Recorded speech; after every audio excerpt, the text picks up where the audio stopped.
Thank you very much, Toby. Um, so yeah, my talk is called Modern Controls, which is referring to a control scheme that has been implemented in Street Fighter 6 specifically, which was released nearly a year ago. This piece is kind of an autoethnography of my own disability, specifically looking at motor impairment as it relates to controls and game accessibility broadly, but more specifically, fighting games in the context of esports. So, just to summarize again, my work discusses primarily how control schemes and in-game options which relate to accessibility intersect with approachability concerns for esports in terms of including a larger, oh, got one screen down, a larger player base, essentially. And I'm looking at this alongside the context of upper extremity motor impairments. So there's two parts to this. There's my own autoethnographic account of my journey through injury and recovery, which took place between kind of 2020 and 2024 and is ongoing. And the cultural context of the fighting game community and how it engages with new approaches to fighting game design, specifically control schemes. I'm going to weave these together to discuss modern controls in Street Fighter 6, but this is also a work in progress, so feedback is extremely welcome. I have two major research questions at the moment, which I'm kind of using as a starting point. These concern the first year of Street Fighter 6's competitive life. It was released in June 2023, and I'm going to try and put a little bit of a cutoff at June 2024 just to limit the study a bit. But the questions concern how a person, i.e. me, with an upper extremity impairment experienced the affordances provided by modern controls in Street Fighter 6, and what aspects of accessibility or approachability design for fighting games are and are not discussed by the fighting game community. The second question, obviously, its answer will help inform the first, but the first also requires quite a lot of context setting in terms of who I am and what I do and what I experience. The methodology, as I've obviously mentioned, is autoethnography. It's a reflexive and introspective method. It aims to unpack personal experience and is largely biographical in nature, although it is kind of made more legitimate by kind of supplementing what it discusses with secondary research. And it's mostly exploratory. It's usually to begin open conversation and provoke study into an area that has not had much written about it, especially from a first-hand account. It's a qualitative research method, which Adams et al. Mentioned does many things, but the one I want to highlight is it shows people, usually the researcher, in the process of figuring out what to do, how to live, and the meaning of their struggles. So what does this all mean, what these people go through, whatever it is? The final paper intends to use a combination of kind of what's known as thick description and narrative to kind of illustrate examples from my own life to kind of give a more granular picture of what people go through when they kind of experience disability in the context of games, and particularly, say, fighting games and esports. And it's obviously interdisciplinary by nature. I've had to touch upon, obviously, game studies, esports studies, disability studies, as well as game design and accessibility in a user research context. So to talk a little bit about my injury, it was brought about by a repetitive strain injury, which I acquired towards the end of 2019 and going into 2020. This was partially because of playing a lot of Super Smash Bros. Melee. But basically, I was kind of overworking my arms to such a degree that I ended up with quite severe tendonitis in both forearms. The actual diagnosis that I now have is bilateral lateral epicondylitis, which is a swelling of the epicondyles in the forearm muscles of both forearms. It is sometimes known as tennis elbow, although apparently people playing tennis do not commonly get the condition. I also have suspected de Quervain's tenosynovitis in my right thumb, where the myelin sheath and the tendons are particularly inflamed, but it's sort of a two-parter. It's obviously improved a lot, and I'll go into that in a bit of detail, but just to give some context, the fact that I was going into lockdown when this injury first happened is kind of part of the reason why it happened, just to give a little bit more context. I was working from home. I lived by myself at the time. I did not see another human being that I knew personally for about 8 months. And a lot of my time was spent either working or playing games, which is what I do as a hobby. Given that I'm at home, I have nowhere to go. I'm actually advised not to go anywhere. I couldn't really take many breaks, so it was harder to kind of build up that same structure at home. And without playing games, I don't have that many other hobbies that I really want to occupy myself with, so it was quite difficult working around that. And even though I had the beginnings of an injury, I knew there was some pain. I still persisted through it, perhaps foolishly in retrospect. By April and May of 2020, it became impossible to use my hands, specifically my fingers and thumbs, to do any task that required pulling, gripping, strength-based tasks, even dexterity. Could not type, unless you count this as typing. I couldn't really do anything.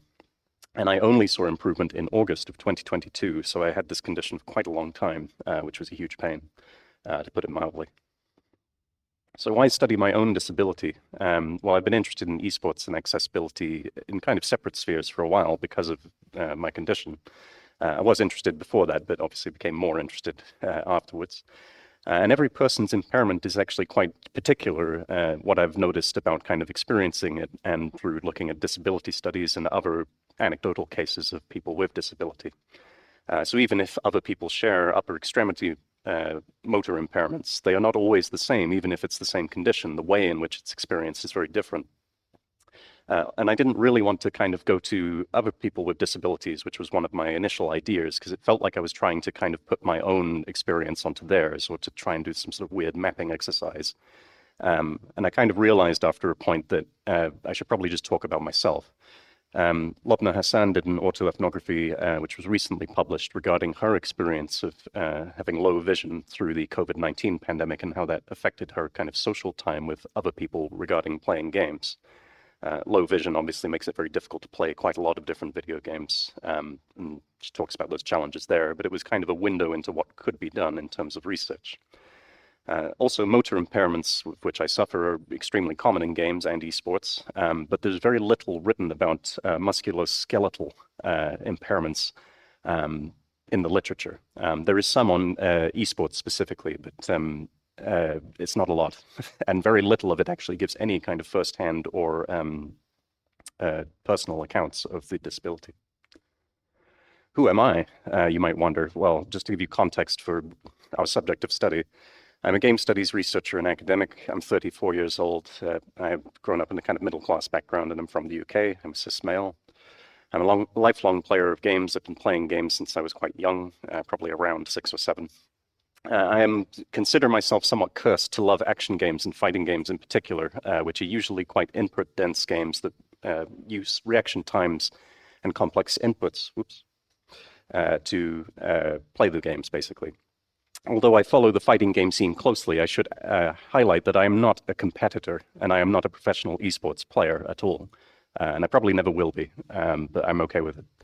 And of course, I have an upper extremity motor impairment, which we've talked about, which is ongoing in terms of recovery, but has improved massively. In terms of the data that I'm looking at currently, most of the data is derived from reviewing personal diaries that I've kept over the last few years, appointments that I've had, receipts that I've had for kind of buying different equipment or going to particular clinics. I've used a lot of this to kind of construct a timeline to better understand kind of what actually happened to me over the last 4 years, because relying on memory alone is actually extremely unreliable. I had a feeling that I had done certain things, which when I actually examined the record was not the case. And there were some really quite surprising things, like the fact that when I was first injured, I did not seek help for my injury for 8 months. I'm not sure why. It was probably a combination of COVID lockdown kind of saying, don't bother the NHS. Go away unless you are dying, as well as kind of strange self-stigmatizing behaviors and other things like that. Some of that data has been useful for kind of constructing a timeline, but it's also important to reflect on the memories themselves, to try and tease out useful narratives that actually articulate that granularity of kind of what you're feeling and kind of thinking at the time. I've also been documenting key events in the first year of Street Fighter 6 with regards to modern controls, which I'll get into in a minute. The goal here is to help construct an account of my own effort to work around the design or accessibility limitations imposed by games and controllers in those first few years. Obviously, Street Fighter 6 isn't released for quite a while, but I am still interested in playing games. Over this period, I had to kind of look at different control schemes, controllers, and other accessibility options that would actually allow me to play games again. There was a period where I actually basically just had to stop playing most games because it just wasn't possible. Hassan calls this, or you may have come across the term playber before in the context of streaming, where somebody is streaming something and they're playing, but they are also technically working. She actually kind of reappropriates it in the context of disability to refer to the fact that when you are disabled in a way that impacts your ability to play games, you have to do a lot of research work and experimentation and testing and spend a lot of money to try and test out different control schemes and find out what actually works for you. It is a lot of hard work, and it's actually a huge pain in the ass because it means that some games that you want to play, you can't because you find out after the research that you can't actually do that particular action that the game needs. You might eventually get to the point where you can play a game, but then you have to do a sort of cost-benefit analysis of whether it's worth the time and money and so on. So for most of 2020, I actually ended up playing Ring Fit Adventure, which uses this controller where you have a sort of Joy-Con strapped to a leg and a ring that you hold, and you essentially do aerobic exercises. I tried not to use my hands too much. I could just squeeze the ring with my forearms instead. While most of the planet was suddenly experiencing the joys of video games, I was stuck not being able to play the vast majority of releases, even ones that I wanted to play. In 2021, the next year, I ordered an Xbox adaptive controller, and then subsequently from there experimented with a bunch of different hardware solutions, but it took a long time to build up to action games specifically again. I had to play quite a lot of games that are much slower or turn-based or don't require extreme dense inputs. This is a picture of the Xbox adaptive controller setup that I have. All the equipment on screen cost a collective total of nearly £470, which is around 6,400 Norwegian kroner, according to Google. And it's spent over a long period of time, but this is also money that I need to spend on the actual recovery in terms of treatment, because I can't rely entirely on socialized healthcare for the kinds of treatment that I needed if I wanted to recover in a reasonable time frame anyway. But this is going to come up later as a point. Let's talk about Street Fighter 6 a little bit more. So Street Fighter 6, as I mentioned, was released on the 2nd of June of last year. Fighting games are a relatively minor esport in the sense that their scale and the kinds of finances they deal with are smaller compared to things like MOBAs or first-person shooters. But they are still quite a prominent fixture and have been for many decades. The major tournaments for the first year that I'm looking at are listed here. And this is the first time that fighting game tournaments are seeing prize pools that are in the millions of US dollars. So there's quite high stakes in terms of the competition. Also, thanks to the design of Street Fighter 6 in terms of including things like modern controls, we're also seeing more competitors than ever. So it's a good time for the fighting game esport market, I suppose. Street Fighter 6 features two main control schemes, classic motion inputs and modern simplified inputs. Modern controls, as they're called, were kind of implemented to try and get people past the perception that traditional fighting game inputs are too complex or too difficult, and basically simplifies them so that a new audience can kind of approach the game. Modern controls were marketed as a sort of approachability feature, not explicitly an accessibility feature for disabled players. They were meant to get people in who were newcomers, not necessarily people who struggle to play action games because of a motor impairment, say. They were first announced around June 2022, which was about 1 year before the game came out. And this was also just before I actually started to see any improvement from treatment.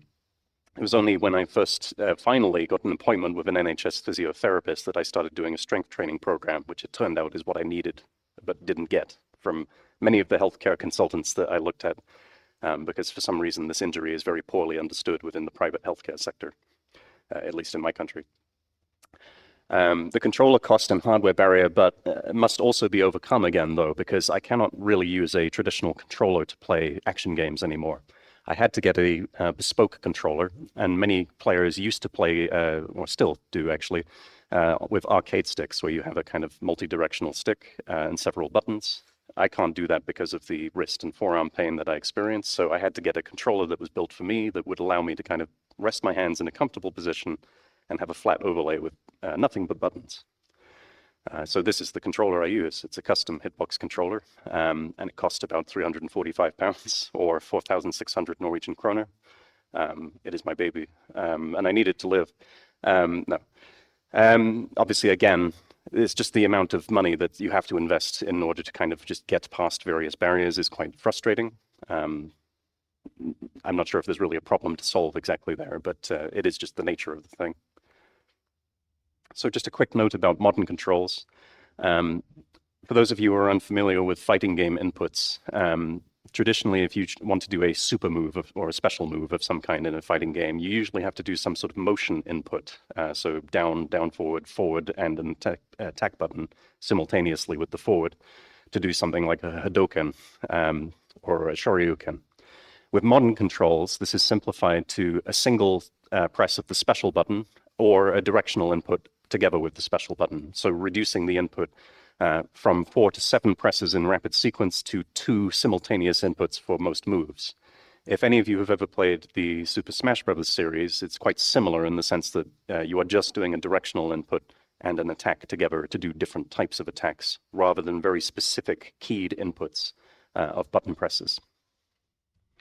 It's worth noting that modern controls also had to be rebalanced for competitive play, which Capcom wanted to support. They wanted people to use modern controls in tournaments. They didn't want it to become some sort of strange footnote, some sort of automatic way to play. So some of the advantages are there are easier inputs, as I've just mentioned, but it also means that you can do certain inputs more quickly.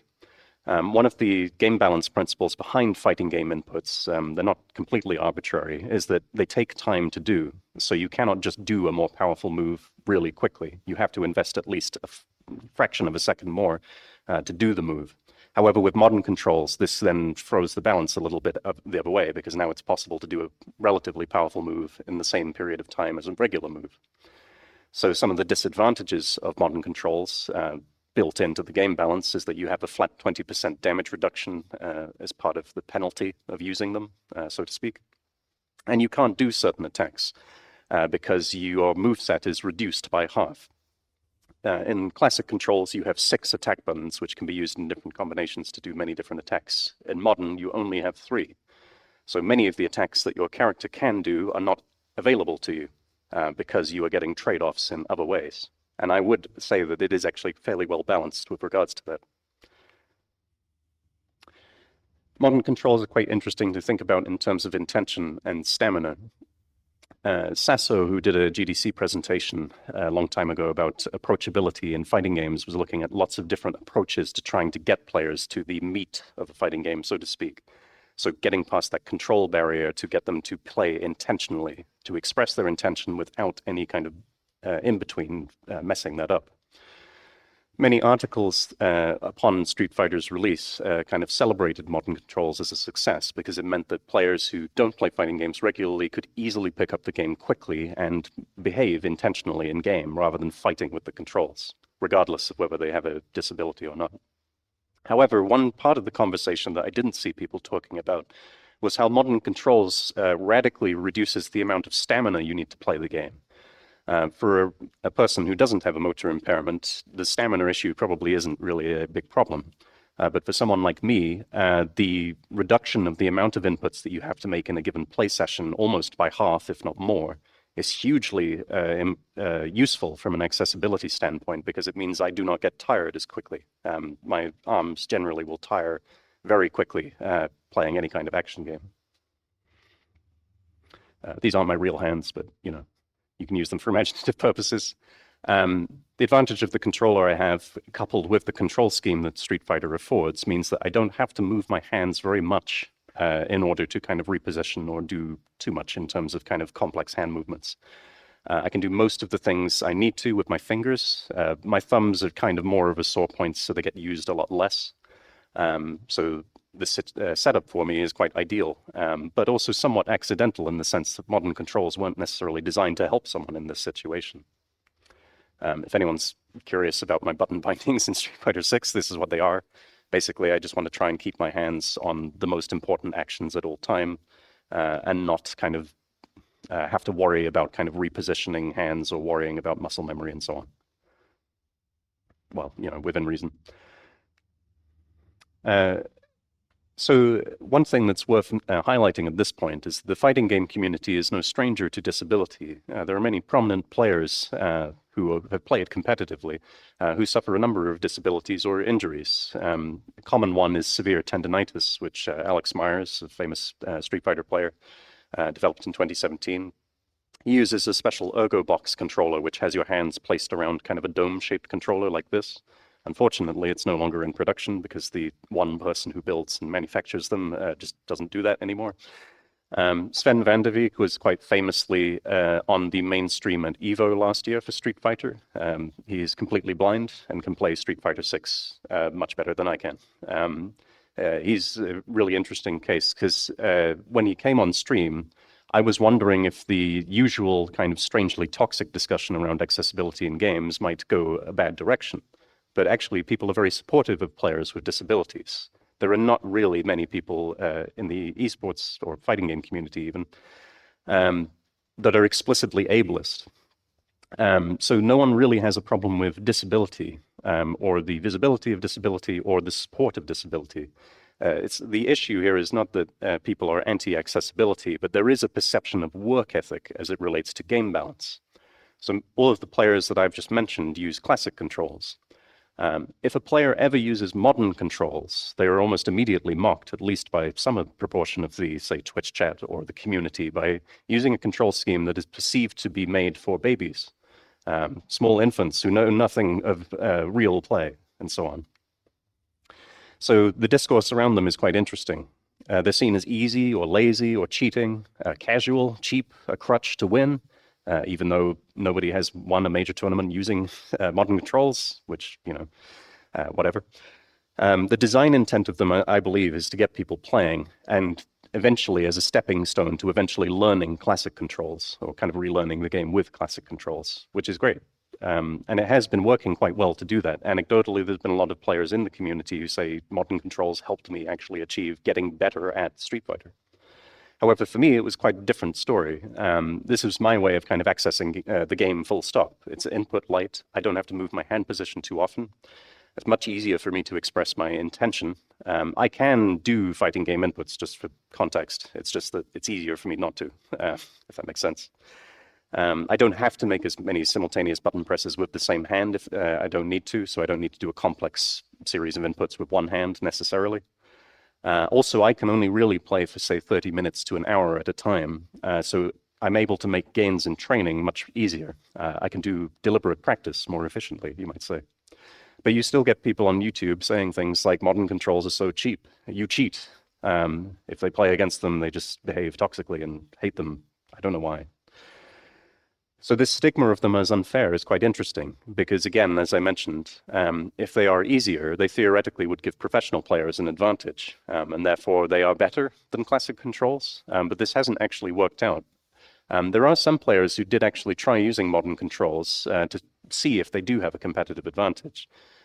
This screenshot is from an EVO match of the top 6 of Street Fighter 6, Haitani versus Punk. Haitani was using modern controls as a way to sort of experiment with the advantages they afford. And Haitani did very well in the tournament. He's an excellent player. He's been playing the game for quite a long time. Well, Street Fighter for quite a long time. The sort of orange M that represents modern controls was constantly in the chat anytime Haitani was on screen. Many people were supporting it. Some were claiming it was broken. Some people were saying only scrubs use it, and so on and so forth. And some people were kind of doubting whether Haitani was even a very skilled player for using modern, even though his legacy precedes him. After 1 year of competitive play, modern controls are not typically used very often, except by either relative newcomers to the series who play in tournaments explicitly designed for newcomers, which is great. It's expanded the audience massively. Or, in rare cases, it's sometimes seen at a high level of play as a strategic counter for certain matchups, but beyond that, it's not usually seen.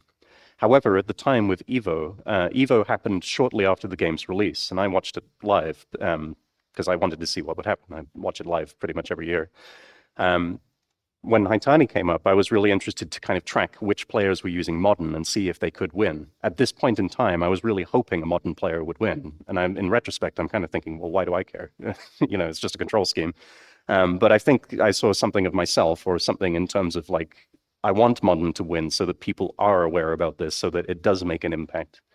He didn't win in the end. But I think it has made an interesting impact in terms of not necessarily high-level competition, but people saying that there are alternative approaches that do not threaten competitive viability at all. And just to give you a brief experience of the chat, you can imagine how someone who relies on a control scheme like this might have mixed feelings about how people discuss this kind of stuff online. Sometimes people are rude, to put it mildly. But people were really rallying around it as well. Some people really did support it, honestly, even in toxic cesspools like the Twitch chat. There are many things that I can't really do anymore, which is, I'm not going to go on about this, how sad it is or whatever. So not just in terms of games, but there are many kind of life tasks that don't really have access to anymore for various reasons. I can't really play shooters anymore. I can't really play a game that uses a mouse or any kind of aiming device or an analog stick. It just does not work with my thumb, basically. I've not found really an alternative that I care to use. But there are many other things that I can't do. I'm fine to give up quite a lot of these things, like driving. I don't really care about. I don't really enjoy driving. I find it quite stressful. So I'm happy to not drive ever again, if I'm honest. However, games is something that I've struggled with in terms of considering whether I should give them up, because there was a point at which I was thinking, well, this has been my hobby for quite a long time. It would probably be healthier or easier for me to just give this up, right? But there are many things that it affords me, I would say, more so than a lot of the other activities I just mentioned, even though games are often seen as quite trivial or, why do this if it's causing you health problems and so on. I got to gold rank last year and platinum after that. After 3 years of worrying that I might never play a fighting game ever again in my life. And you can imagine that's quite a pleasant feeling. Platinum rank isn't that high, to be fair, just to remind everyone that ranking systems are not really that useful as a measure of skill. But it is a kind of moment of growth and achievement. It feels like hard work, all that labor that I put into kind of this project of mine, my life, did pay off in some way. My well-being improved after being able to do things like this, but there are a lot of unresolved problems and questions. So a lot of being disabled, as some of you might know, is kind of feeling you're kind of quietly alone in what you're doing. It's not very easy to articulate and express disability in a direct way. And in many cases, you also sometimes end up being a sort of strange advocate, usually quite an unpleasant advocate who has to be rude to people who are themselves maybe being implicitly ableist. So there's a kind of unpleasant abrasiveness that you sometimes take on in your role as kind of the only disabled person in the room sometimes. But what is to be done with all these feelings? There's a lot of different emotions and memories and things that happened at particular dates that I need to kind of distill into useful narratives that would help in some way. One element of this is me kind of thinking about how this idea of the work ethic of fair play, which is a traditional sporting ideal, kind of intersects with the labor that's associated with disability or accessibility. I don't really have a conclusion yet, so I will just conclude.